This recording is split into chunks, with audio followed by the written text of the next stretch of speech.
अस्सलाम वालेकुम दोस्तों, कैसे हो? मुझे उम्मीद है कि आप सभी सही होंगे। न्यू अपडेट के साथ मैं आपके सामने फिर हाजिर हो चुके हैं। अगर आप कुवैत में रहते हैं, कुवैत की खबरों से हमेशा के लिए अपडेट रहना चाहते हैं तो ये वीडियो आप शुरू से लेकर आखिर तक देखते रहिए। इस वीडियो के अंदर हम 3 खबरों के बारे में बात करेंगे जो कि आपको जान लेना ज़रूरी है। एंट्री के हवाले से है, सोसाइटी के हवाले से है और भी एक बड़ी अपडेट आ रही है जो कि आपको जान लेना ज़रूरी है ईद के हवाले से।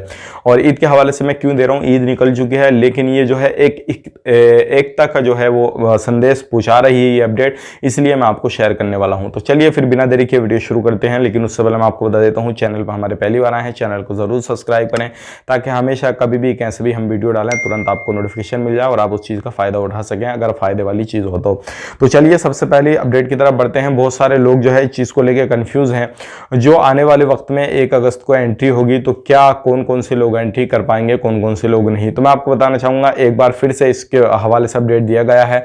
वही लोग एंट्री कर पाएंगे जिन लोगों को 2 डोज लगे हैं, जिनके इकामा वीज़ा वैलिड है, सारी चीज़ हैं, वही लोग कुवैत के अंदर एंट्री कर पाएंगे। सारे जो रूल रेगुलेशन है उनको फॉलो करते हुए रहेंगे। लेकिन यहाँ पे मैं आपको बता देता हूँ, अगर आप एक इंडिया से हैं तो इंडिया वालों के लिए अभी कोई भी क्लियर तरीके से ग्रीन चिट्ठी या ग्रीन जो है सिग्नल नहीं आया है अभी, क्योंकि 28 तारीख को जो है इंडियन एम्बेसी एक मीटिंग करने वाली है। उसमें कुछ ना कुछ अपडेट आएगा कि डायरेक्ट फ्लाइट जाएगी इंडिया से या फिर इनडायरेक्ट फ्लाइट होकर जाएगी। तो उसके हवाले से हम तभी बात करेंगे जब एक मीटिंग हो जाएगी, कुछ अपडेट आएगा।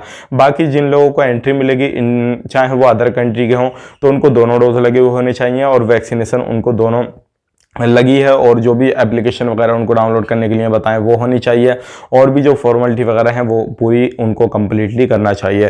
तो ये थी अपडेट। अब बात कर लेते हैं अगली अपडेट की तरफ, जिसकी उम्र 23 साल बताई जा रही है। एक बंदे ने जो है सुसाइड की है।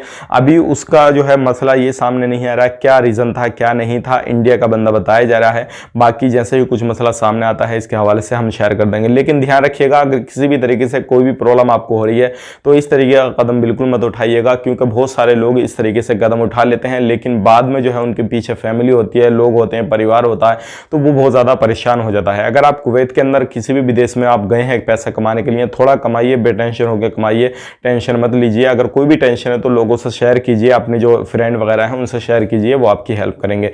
तो ऐसा कदम बिल्कुल मत उठाइएगा, इससे बहुत ज़्यादा आपको भी दुख होगा और आपकी फैमिली को भी दुख होगा। अब बढ़ते हैं अगली अपडेट की तरफ। जो अगली अपडेट आ रही निकल के ये आ रही है, जैसे कि आपको मालूम है हमेशा कुवैत ने ऑक्सीजन वगैरह भी जो था इंडिया में भेजा था, मदद की थी। लेकिन इसी तरीके से जो गरीब गुरबा लोग हैं, जो यतीम हैं, जिन लोगों को किसी भी तरीके से गोश्त जो है वो नहीं मिल पाया, तो कुवैत से वो गोश्त भेजा गया इंडिया के अंदर, जैसे कि दिल्ली, आसाम, हरियाणा, बहुत सारे स्टेट के अंदर भेजा गया है और लोगों में तकसीम किया गया है।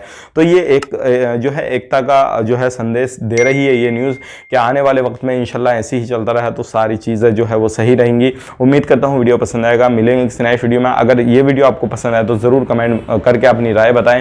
तब तक के लिए आप अपना ख्याल रखें, अपनी फैमिली वालों का ख्याल रखें। Take care, bye bye.